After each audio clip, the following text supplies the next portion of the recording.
Paul Newman spent 40 years collecting names.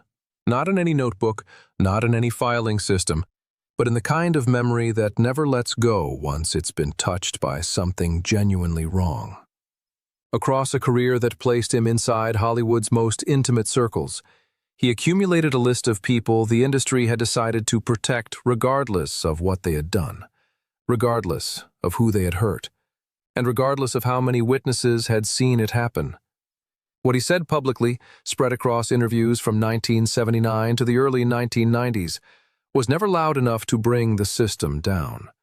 But the names he pointed toward, some of the most celebrated figures in American cinema history, carry enough documented darkness to make the golden age of Hollywood feel considerably less golden.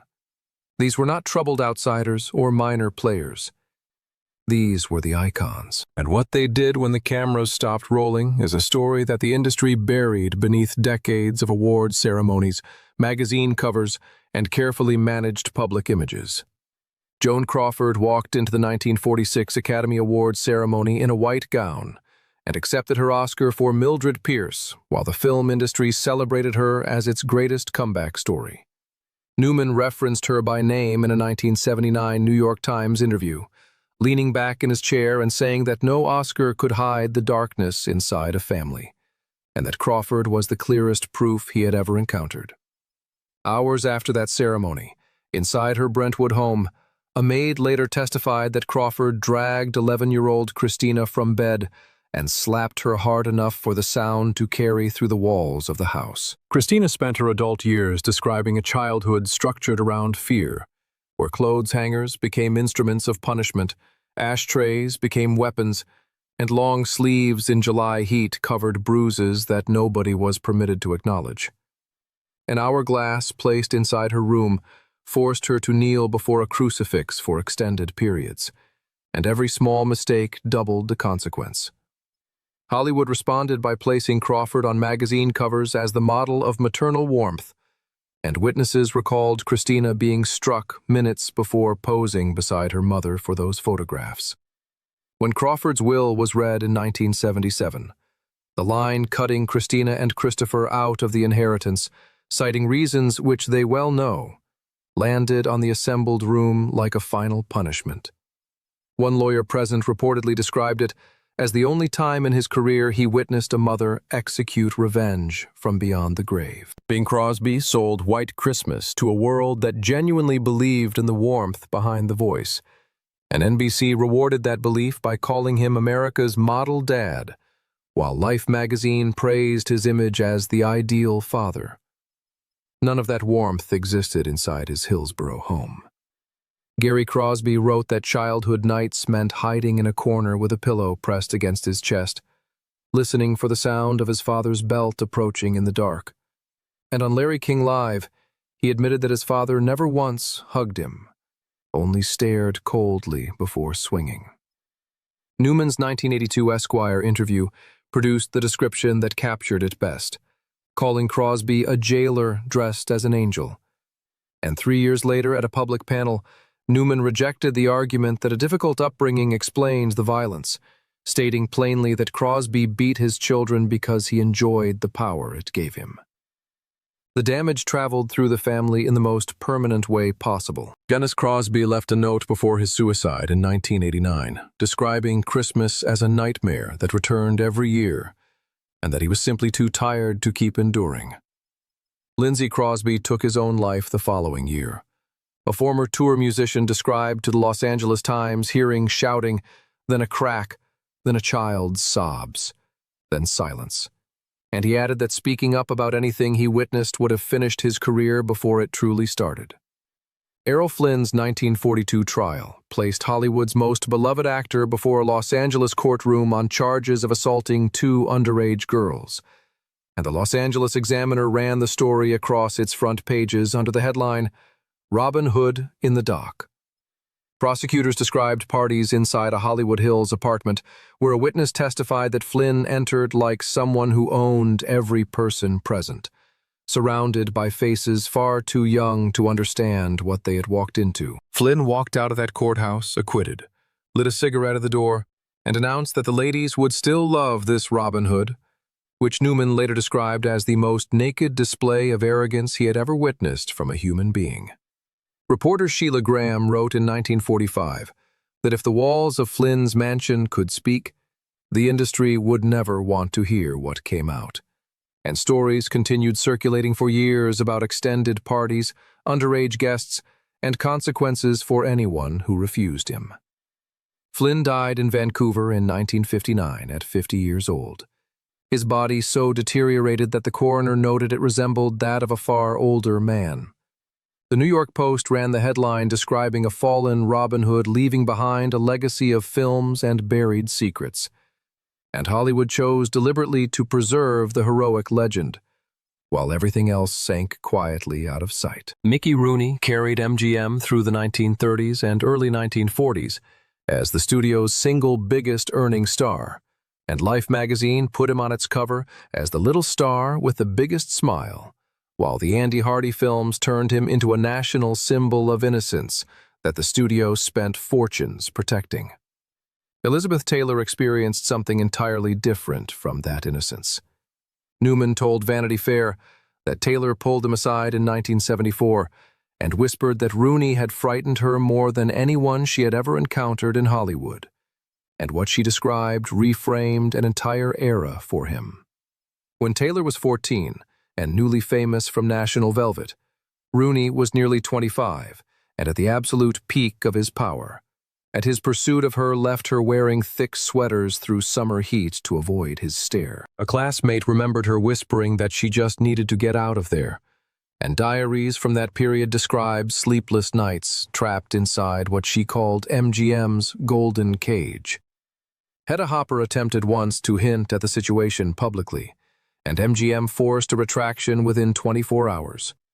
8 marriages followed Rooney through adulthood, along with a pattern of bullying younger actresses and burning through fortunes until he needed legal protection from members of his own family.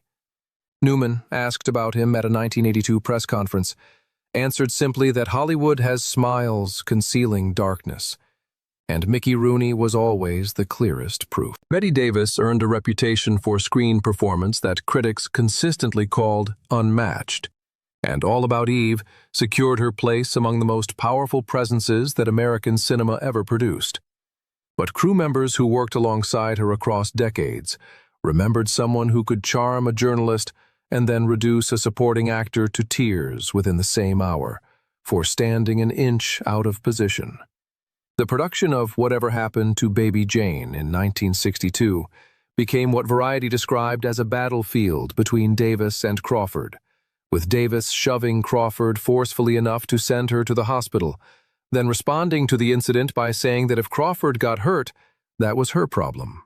Crawford retaliated by hiding metal weights beneath her costume, which caused Davis to strain her back badly during a dragging scene. On the private lives of Elizabeth and Essex, Davis slapped Errol Flynn with enough force that the mark stayed visible on his face for several minutes, and a second actor reportedly walked away from the business entirely after she struck him with a script for forgetting a single line.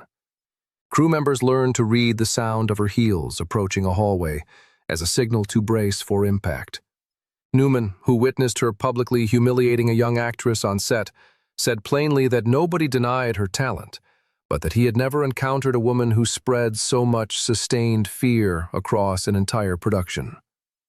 Marlene Dietrich stepped into a Beverly Hills party in 1955, wearing a black tuxedo with a cigarette holder, and one reporter present wrote that the room fell completely silent, as if she had arrived to make a selection. Seduction was not something Dietrich experienced.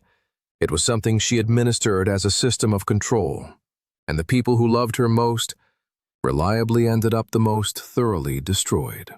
Jean Gabin, presented by her as a great love, withdrew into depression after the relationship ended. Writer Eric Maria Remarque watched his royalties disappear as she spent them on a lifestyle he was funding without controlling. Edith Piaf descended into alcohol and pills following their affair, collapsing backstage repeatedly while friends traced the spiral back to a specific heartbreak. A young actress who abandoned her career to follow Dietrich later died by suicide, leaving behind a note with exactly 3 words: "I hate you." Dietrich's daughter, Maria Riva, wrote that childhood with her mother meant watching people treated as props, useful while they served a purpose, and discarded the moment that purpose expired. Newman, who kept a careful distance from her orbit, described her this way: Marlene treated emotion like playing cards, played better than anyone in the room, and left behind nothing but losers wherever she'd been. Kirk Douglas received the Medal of Freedom in 1996 and an honorary Oscar in 2004, and delivered emotional speeches about inspiring young people on both occasions, while actresses in the audience exchanged looks that told a different story entirely, according to what Newman described in a 60 Minutes interview. Rumors about Douglas and his behavior toward very young women stretched back through the 1950s and were suppressed by studios that had too much financial stake in his continued stardom to allow exposure. The most disturbing allegation centered on Natalie Wood, who was 15 in 1954 when her mother brought her to the Chateau Marmont for what was described as a mentoring meeting with Douglas. Wood's sister, Lana, later wrote in her memoir that the teenager returned hours later, shaken and crying. And Wood's own diary contained the line that she had to stay silent if she wanted to keep working, but that she felt filthy. Former studio workers recalled Douglas routinely inviting very young girls into his dressing room and punishing those who refused with professional consequences. Wood's drowning death in 1980 briefly returned the story to circulation before the industry closed ranks around it again. Newman's assessment carried no ambiguity. Spartacus may have been a hero on screen, but Kirk Douglas was never a hero to the young girls he hunted. Gloria Swanson ruled the silent film era, from red carpets where Photoplay wrote that she didn't simply act, but converted her entire existence into performance. And the 1928 production of Queen Kelly exposed precisely what that cost everyone working around her. Swanson demanded costume replacements because colors didn't flatter her, ordered entire sets rebuilt to match her mood, and drove production costs so far beyond any reasonable boundary that hundreds of crew members collapsed from exhaustion before director Erich von Stroheim was fired and the film shut down permanently. During the Great Depression, while millions across America struggled to eat, she traveled in gold-plated limousines and purchased diamonds on a weekly schedule, and reporters wrote about the contrast with a bitterness they barely concealed. When sound films arrived and surviving silent stars adapted, Swanson refused to accept that her era had closed, and failed projects got blamed on directors, studios, and audiences she dismissed as too unsophisticated for what she was offering. Her 1950 return in Sunset Boulevard, playing a delusional former actress who had lost her grip on reality, registered with audiences as something too close to her actual situation to be entirely comfortable. Newman put it plainly: Hollywood never forgives those who make entire crews suffer for their own ego, and Swanson became the industry's defining example of exactly that pattern.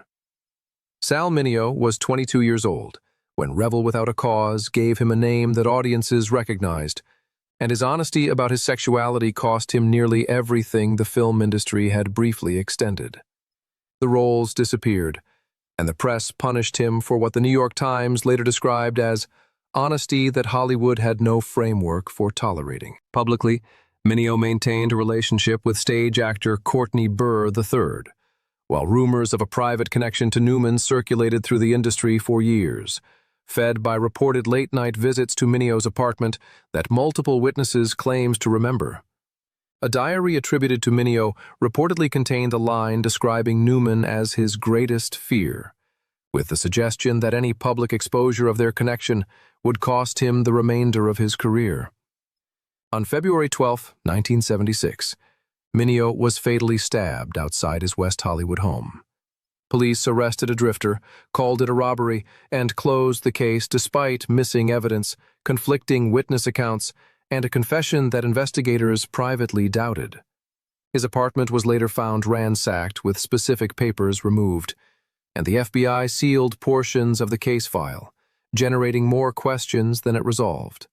Newman, when asked about the death, said that Hollywood killed Sal not with a knife, but with silence. Whether that was an indictment of the industry or something far more personal is a question that never received a clean answer.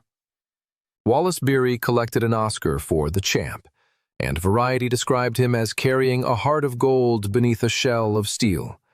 And MGM built an entire public identity around that warmth, while a considerably darker story circulated among the people who had actually shared a set or a room with him.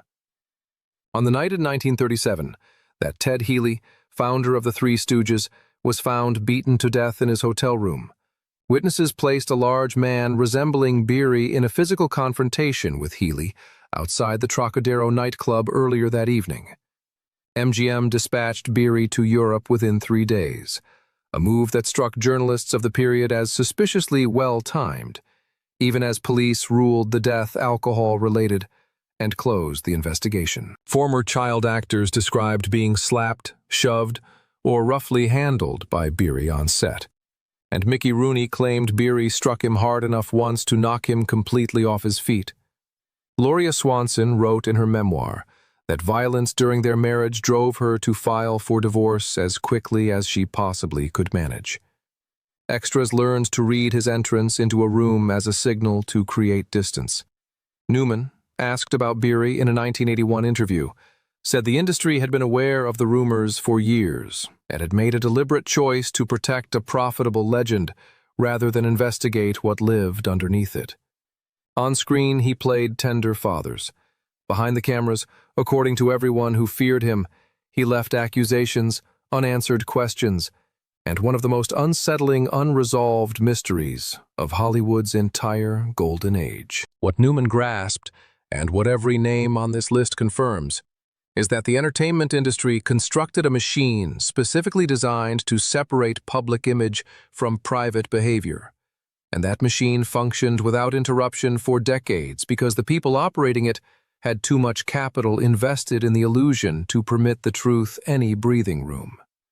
Fame functioned as the shield. Silence was the contract everyone signed by saying nothing. And the people who ultimately paid the price for both were always the ones with the least power to refuse the arrangement in the first place.